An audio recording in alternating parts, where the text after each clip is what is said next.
For the last 5 years, one company has been the closest thing Bitcoin has to a corporate champion. They stacked hundreds of thousands of coins, turned a boring software stock into a Bitcoin proxy, and their founder became the loudest voice for institutional adoption. We're talking about Strategy, the company formerly known as MicroStrategy. But now the narrative has flipped. Videos and posts have been going viral saying that the Strategy trade is breaking, that a January index decision could trigger billions in forced selling, that the infinite money glitch is gone, that shrinking cash and huge dividends might force them to dump Bitcoin and wreck the market. In this video, we are going to do two things. First, walk through the numbers behind that FUD, when Strategy might sell, when they almost certainly will not, and what the new reserve announcement changes. Second, anchor it in Michael Saylor's latest CNBC interview and his outlook for Bitcoin in 2026. While people panic over one balance sheet, the real driver of the next leg is much bigger. The end goal is simple. You should come away bullish on 2026 and be clear on why Strategy as a forced seller is mostly noise.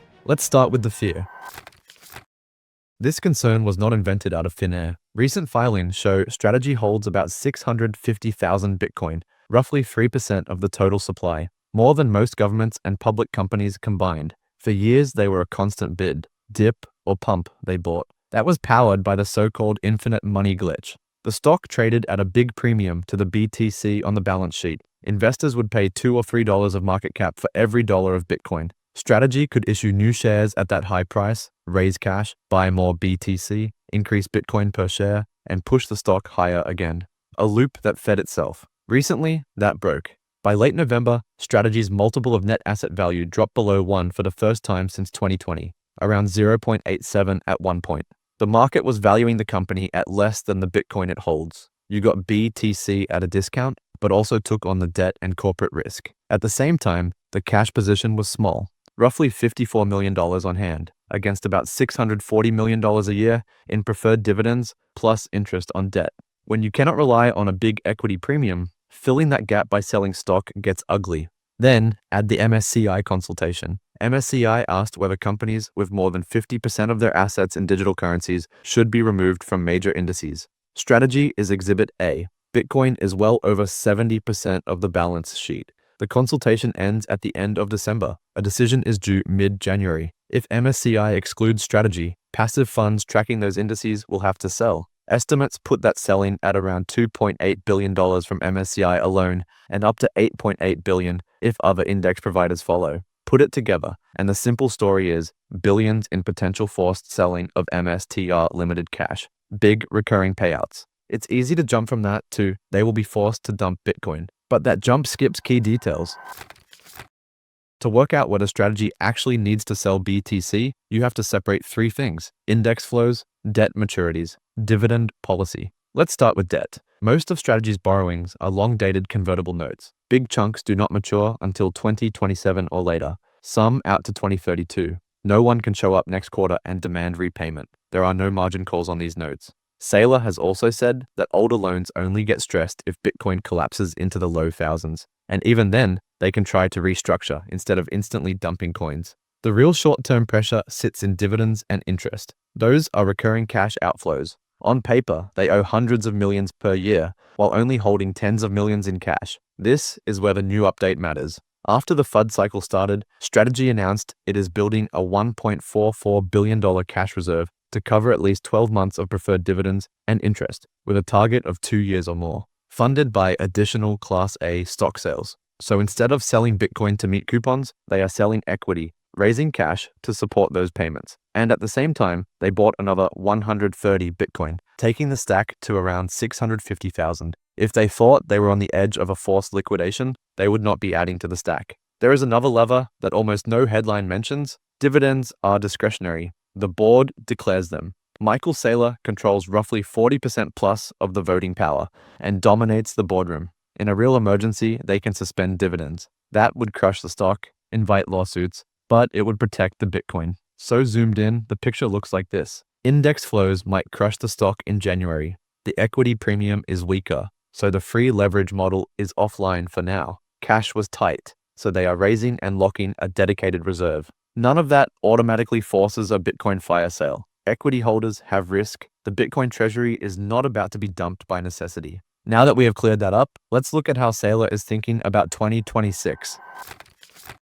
The CNBC interview opens with a simple question. What is his outlook for Bitcoin in 2026? He does not talk about price targets or halving charts. He goes straight to banks and market structure. At a high level, what is your outlook for Bitcoin in the new year? Bullish.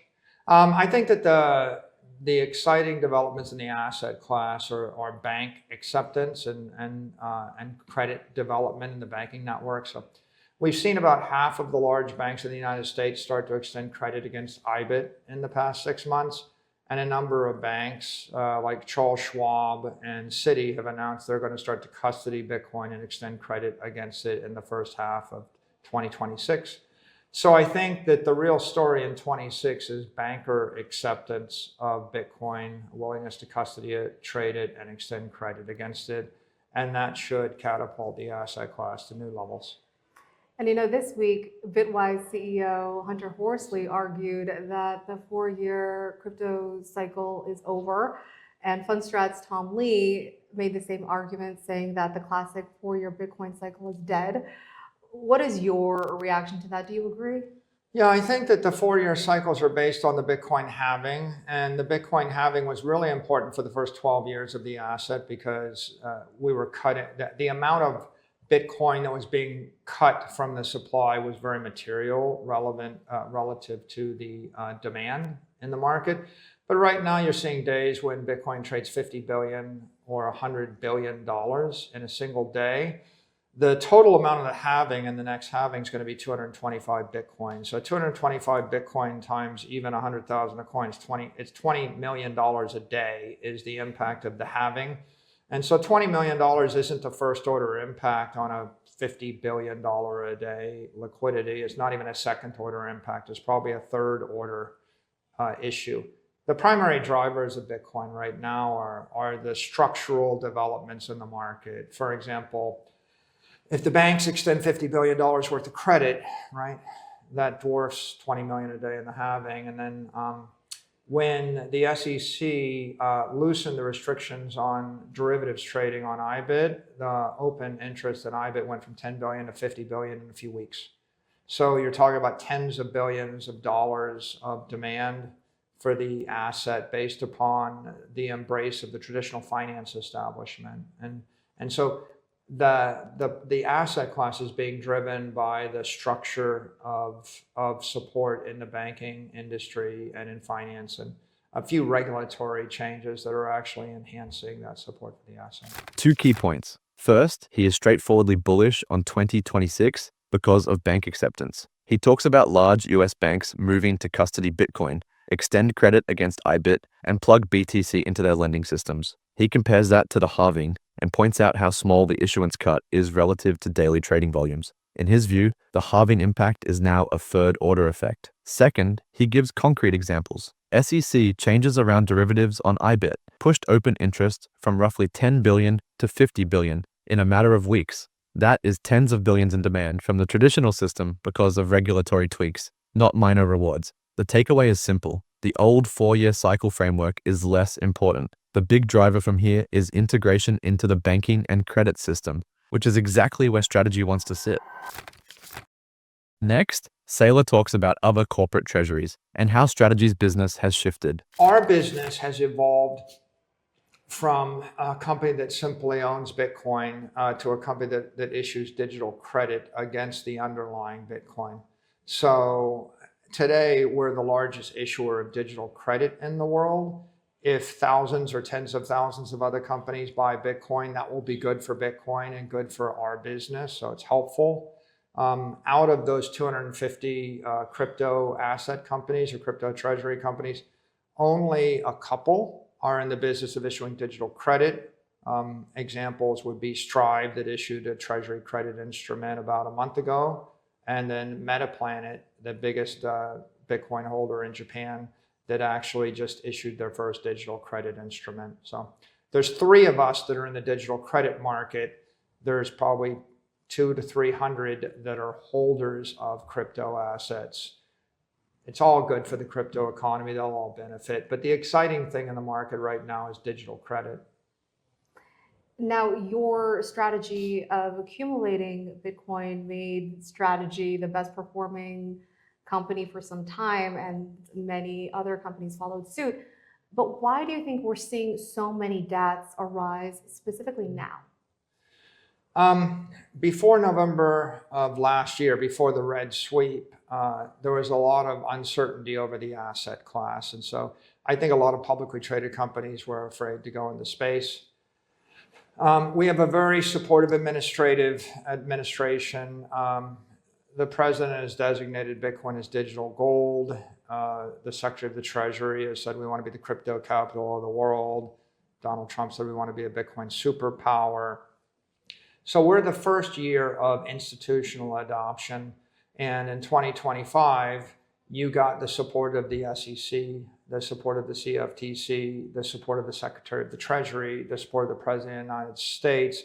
And so normally public companies are very risk adverse.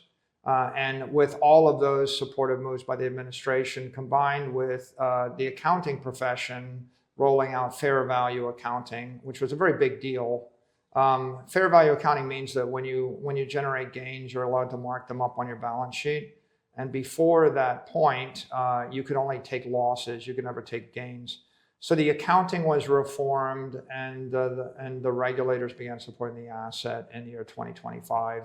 And I think that once those two things happened, it became pretty clear that it gave a structural competitive advantage to a public company to have Bitcoin on their balance sheet, because Bitcoin has been growing 50% a year for the past 5 years. And so all things considered, if you're buying Bitcoin, you're buying the world's dominant digital monetary network growing 50% a year.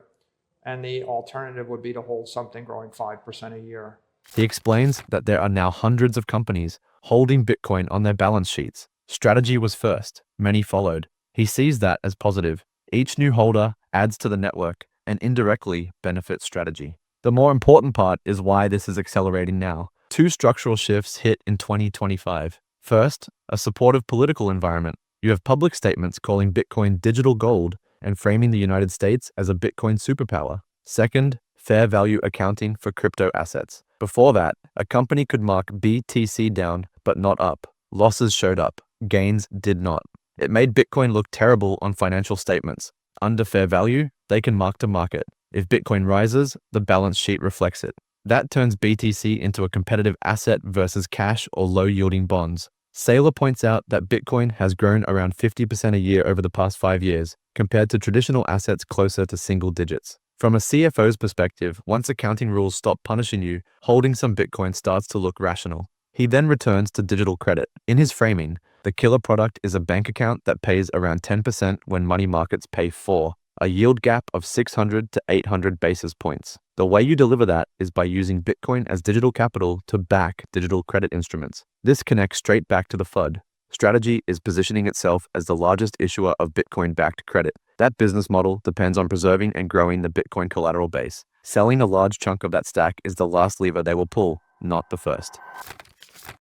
Let go over one last concern. Even if Strategy does not sell, what if they stop buying? Did their constant accumulation prop up the market? Does Bitcoin lose a floor if the infinite money glitch is gone? Here the data helps. Analysts looking at Strategy's history estimate that their purchases have averaged about 3.3% of weekly Bitcoin trading volume. The correlation between their buying and Bitcoin's price is low, around 0.25 to 0.28. Their flows matter, but they are not the main driver. They were crucial in 2020 and 2021 because they broke the psychological barrier for corporates. They gave Bitcoin a strong narrative, a listed company adopting a Bitcoin standard. In 2025 and 2026, the market is bigger and more diverse. We have US spot ETFs. Other public companies hold BTC. Miners hold more treasury. Some sovereigns are in the mix. Hedge funds, retail, and now banks are starting to take Bitcoin as collateral. Strategy is a very large holder, but it is not the core of market structure anymore. You see the same pattern in Saylor's comments on institutional adoption. Our business model is to issue the credit. So we're selling public credit like STRC and STRD, STRF, and we've sold about $8 billion of that public credit. So we will issue billions, then tens of billions of dollars of public credit, and our Bitcoin is the collateral backing that credit. So That's our business. I think the formation of bank credit networks around Bitcoin is very auspicious. It's very good for the asset class. If banks would not give you a loan on real estate, your real estate values would be lower. And if banks were unwilling to give a loan on a stock portfolio, then that would impair a lot of people that want to invest in stocks. The banks are moving into offering credit on digital assets and especially on Bitcoin. That will be good for the banks. That will be good for Bitcoin. And it's merely an acknowledgement that there's $2 trillion of wealth that is unbanked right now. And this is the banks beginning to move into this new asset class and provide banking services to the $2 trillion of holders. Final thought, what's your outlook for institutional adoption of crypto in 2026? I think it will continue progressively. I think that there are very positive moves. There's good positive guidance from the banking regulators right now, directing banks to begin to support Bitcoin. There are really good moves from the banks. They've all announced they're going to begin to custody and hold Bitcoin. That helps. I think there's some positive guidance coming from Basel and the Basel working group that they will start to upgrade the collateral value of Bitcoin for bank balance sheets. That will be very helpful. So I think that all of those things will generally accelerate institutional adoption. Every single month that goes by, there are more large institutions that come out in favor of digital assets and Bitcoin in particular. And every single time one of them announces that catalyzes another to consider doing the same. He talks about banks like JP Morgan allowing institutional clients to post Bitcoin as collateral, regulators giving positive guidance, and Basel groups moving toward better treatment of BTC on bank balance sheets. Every month, more large institutions publicly support Bitcoin. Every time one steps in, others take it more seriously. That is the real 2026 story, not whether one corporate treasury can issue a few billion more in stock. Index providers might decide they do not like companies that hold too much crypto. That could hurt Strategy's stock price and slow this specific model. But the broader shift, where Bitcoin becomes accepted collateral and reserve capital in the global system, does not depend on a single ticker. So where does this leave you? If you hold Strategy stock, you have clear event risk. You need to watch the MSCI decision in January, keep an eye on the NAV discount, and understand that the equity premium trade is weaker for now. Volatility there is real. For Bitcoin, the picture is very different. The drivers that pulled Saylor in back in 2020 have strengthened. Fair value accounting is live. Policy is far more supportive. Banks are moving to custody and lend against Bitcoin. Corporate treasuries are waking up to the opportunity cost of sitting in low-yielding assets. On top of that, Strategy is not a forced seller today. They are raising equity, building a $1.44 billion reserve for at least a year of obligations, with a plan to extend that, and still adding to their BTC holdings. The headlines around forced liquidation and systemic risk make good content. The balance sheet and the incentives tell a different story. The real 2026 setup is Bitcoin moving deeper into the banking and credit system, while the noise around one company slowly fades into the background.